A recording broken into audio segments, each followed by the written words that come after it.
Mnangagwa to address us and officially open the 7th Annual SADC Industrialisation Week. Your Excellency,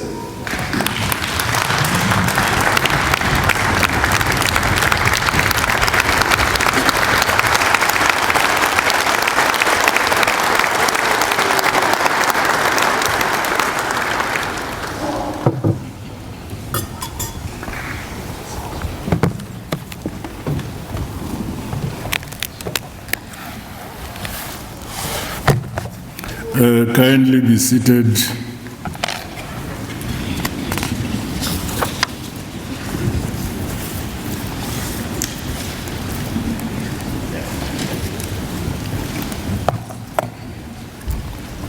Our Director of Ceremonies,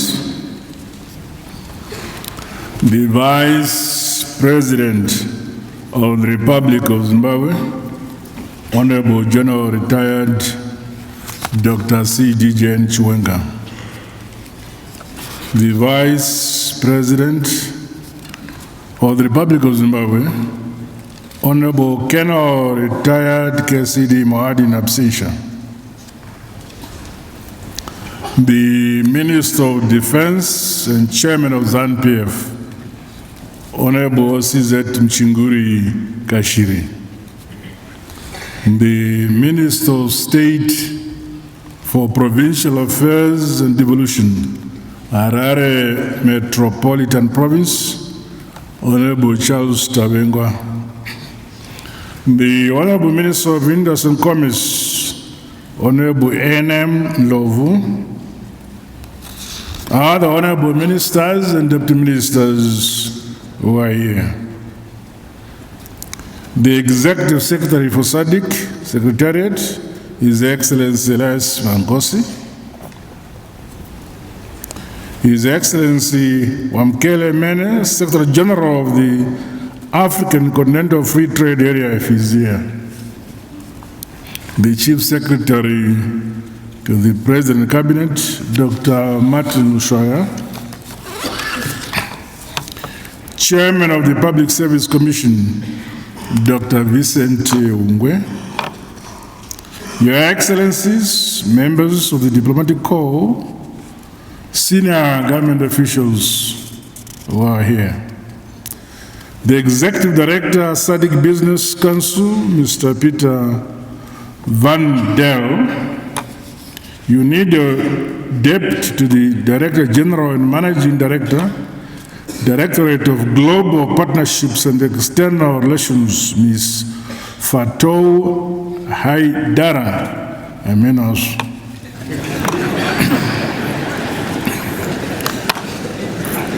Captains of Industry and Commerce, other development partners with us today, distinguished investors and exhibitors who are here, ladies and gentlemen, comrades and friends. On behalf of the government and people of Zimbabwe, and indeed on my own behalf, it is my singular honor and privilege to officially welcome you to this 7th Annual SADC Industrialization Week, being hosted under the theme, and I quote, promoting innovation to unlock opportunities for sustainable economic growth and development towards an industrialized SADC, end of quote. This event, which is a precursor to the SADC Heads of State and Government Summit and the largest public-private engagement platform, aims at fostering new opportunities for intra-African trade and investment in the Southern Africa region. I congratulate the Southern African Development Community SADC Secretariat, the Confederation of Zimbabwe Industries CZI, and the SADC Business Council along with responsible ministries, departments, and agencies of the Zimbabwean government for putting together an exceptional and transformational showcase. Given the vast natural resource endowments and the youthful population on our African continent, and the SADC region in particular, it is a misnomer that we continue to lose substantial revenue through exporting unprocessed goods and resources from our region. It is on this background that 10 years ago, we resolved here in Zimbabwe to front-load the SADC industrialization agenda. It therefore beckons all of us, governments, industry and development partners alike, to give impetus to the accelerated development of industry. Through our unity of purpose, complementary and intertwined strategies, we are determined to realize a rapid socio-economic development and a higher quality of life in our countries and the region that leave no one and no place behind. This is in line with targets of the African Union's Agenda 2063, which include transformation and enhancing overall productivity for the growth and industrialization of our African economies.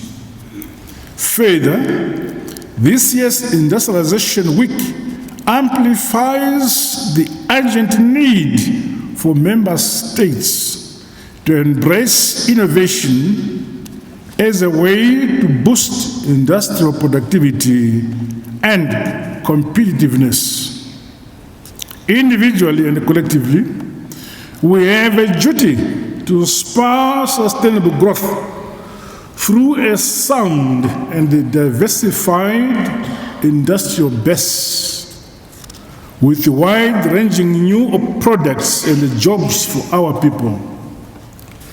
Distinguished guests, modernization and industrialization of our economies is no longer a luxury, but a matter of necessity for the future we all want and we deserve.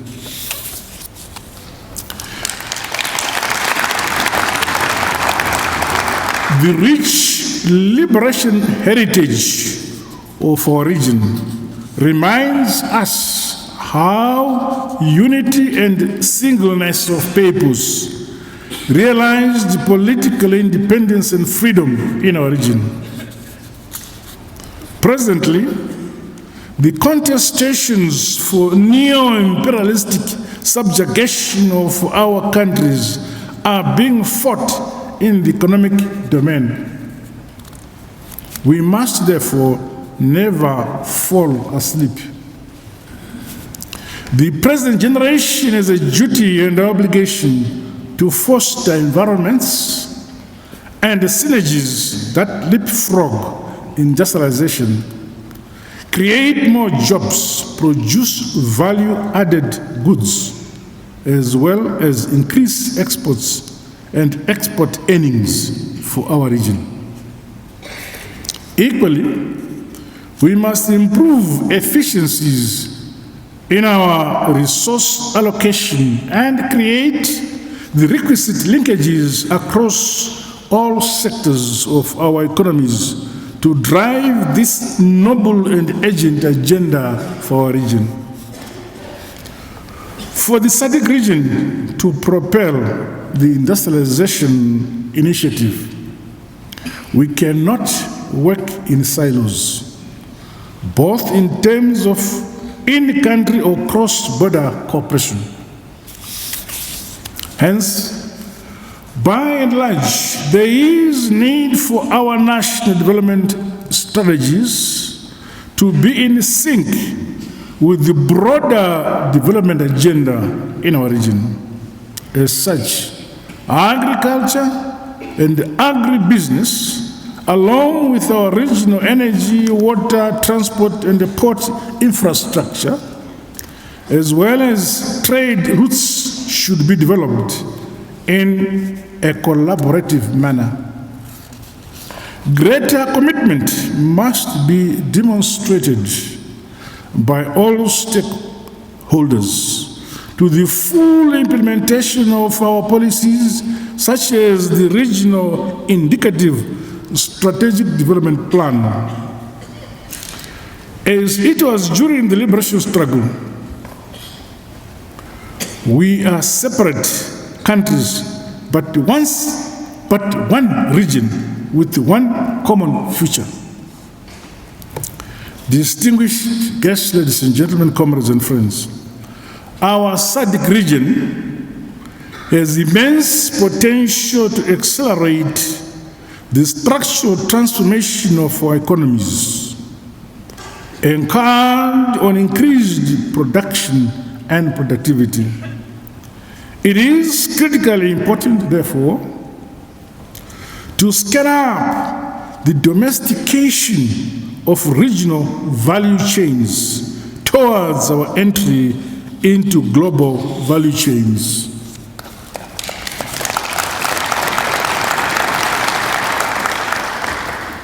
As an outcome of this event, we must see clear benchmarks and targets. Key in this regard is the need to expand production possibilities through enhanced cross-border utilization of natural and human capital resources of our region. To ensure the successful implementation of the SADC industrialization strategy, member states must increase investments in technology, innovation, as well as research and development. In this regard, we must repurpose our yesteryear institutions to be more relevant for the world of the future. Fundamentally, our education systems should be repurposed to bridge the technology gap and the current global trends to enable the SADC region to be more competitive in the workplace. Let us be deliberate, systematic, and surgically focused to graduate from being factor-driven to investment-driven, and ultimately knowledge-based economies.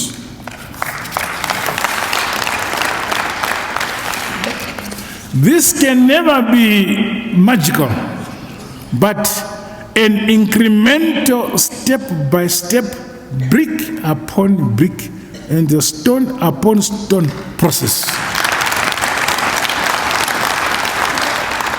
In the case of Zimbabwe, we have ushered in a new education philosophy through the adoption of the heritage-based education 5.0 policy. This focuses on science, technology, and innovation, and the production of goods and services as the bedrock of our national development agenda. These unseen innovation hubs and agro-industrial parks within all our institutions of higher learning, producing a new range of products for both the local and export markets. I challenge the private sector, small and medium enterprises, along with development partners, both growth in our country and the region at large, not to be mere spectators, but to have confidence in the capabilities of our young people by supporting the commercialization of innovative products, prototypes, and new ideas by these young people.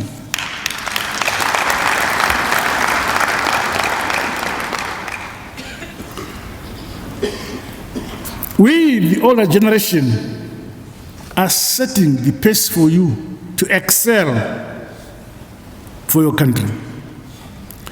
Backward and forward linkages must see the creation of centers of excellency in science and technology, which enable sound research for modern industrial processes and accelerated industrialization.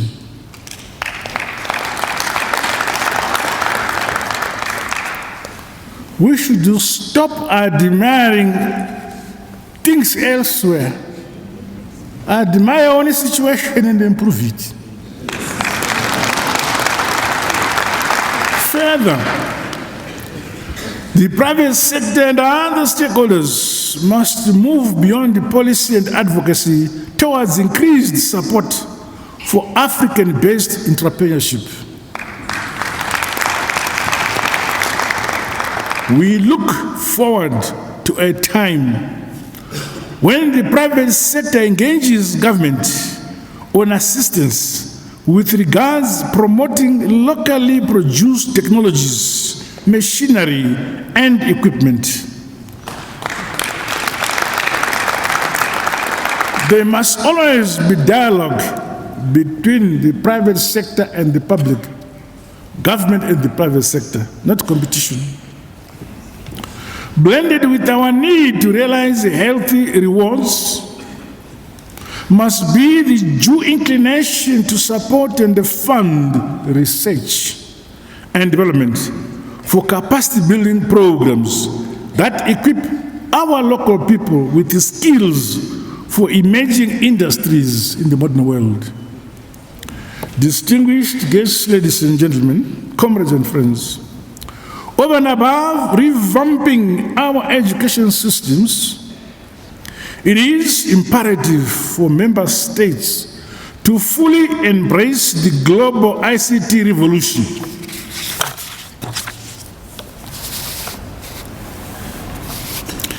As Africa and the SADC region, ICT penetration must not merely be celebrated for enabling social interactions, but transcend into every sector of the economy. We must see greater efficiencies and cost savings in our modernization and industrialization processes through modern ICT, hard and soft infrastructure. Our younger generation has the capacity if we give them the freedom to dream. On its part, my government continues to provide an environment that encourages a conducive ICT and innovation ecosystem. ICT training has been mainstreamed into the whole continuum of our education system from primary up to tertiary level. Meanwhile, the development of advanced ICT infrastructure, as well as support for innovation and development of new ICT software by our young entrepreneurs, is ongoing. We allow our young people, our boys and girls who are talented, to dream and dream for good or bad. I urge member states and the stakeholders across our region to scale up transformation of our domestic industries. Let us not shy away or delay embracing latest developments in emerging industries, underlining the fourth industrial revolution. These include artificial intelligence, robotics, biotechnology, and the use of renewable energy, among others.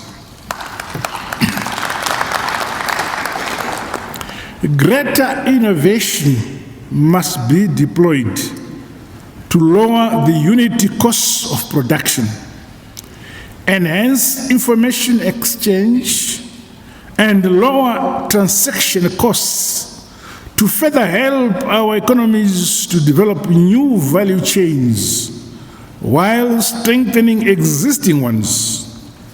The time has come for industry to become mature and seize the crybaby mentality of the past.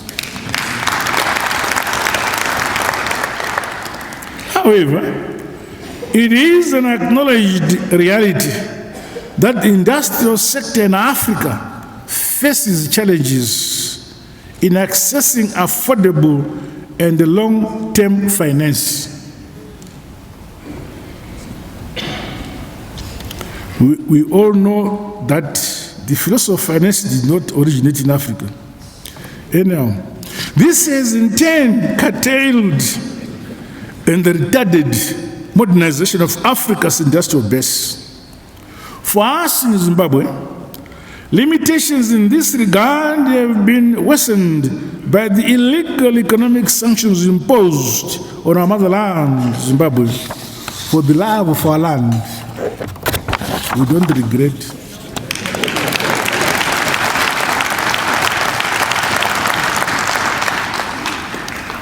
Given the scale of finances needed to ensure the success of our regional industrialization agenda, we must think outside the box for innovative financing models. Focus must remain on what we have and what we control. This being the use of our domestic resources to propel our industrialization and development agenda. The weighty obligation to build, develop, and industrialize our economies lies with us, the people of this region, SADC, and our continent, Africa, and not beyond. The need to formalize and operationalize the SADC Regional Development Fund has become urgent. Similarly, domestic pension funds, sovereign wealth funds, and other public-private sector frameworks must be deployed to play a more pivotal role in the implementation of our industrialization agenda. In addition, the financial services sector is called upon to provide responsive financial packages that facilitate our collective quest for an industrialized SADC region. Ladies and gentlemen, comrades and friends,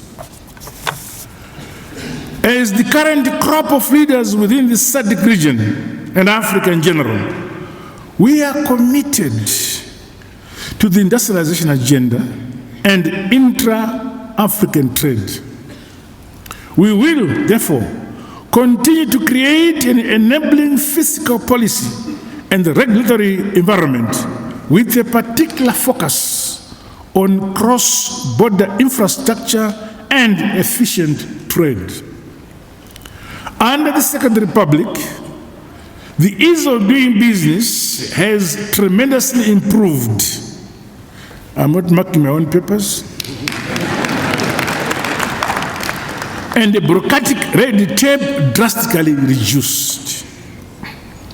This has seen us realize unprecedented economic growth and a foreign direct investment, while nurturing entrepreneurship, especially among youth and women-led SMEs and startups. Ladies and gentlemen, regional integration is a cornerstone of our SADC industrialization agenda and strategy. As such, member states are called upon to fast-track the ratification of our SADC protocol on industry. Through working together within SADC and other regional economic communities, we will undoubtedly realize win-win benefits under the African Continental Free Trade Area for the shared prosperity of the peoples of our great continent, Africa. In conclusion, as we continue with the 7th SADC Industrialization Week, we look forward to active dialogue and collaboration, as well as concrete trade deals. From a government point of view, after this week-long event, we stand ready to receive observations and recommendations from this forum on the bottlenecks and the possible remedies to accelerate our industrialization drive. Finally, I exhort us to remain vigilant towards growing investments that will spur our industrial development agenda to achieve the SADC we all want. With these remarks, ladies and gentlemen, comrades and friends, it is my honor and privilege to declare this 7th Annual SADC Industrialization Week officially opened. God bless you all. God bless you all.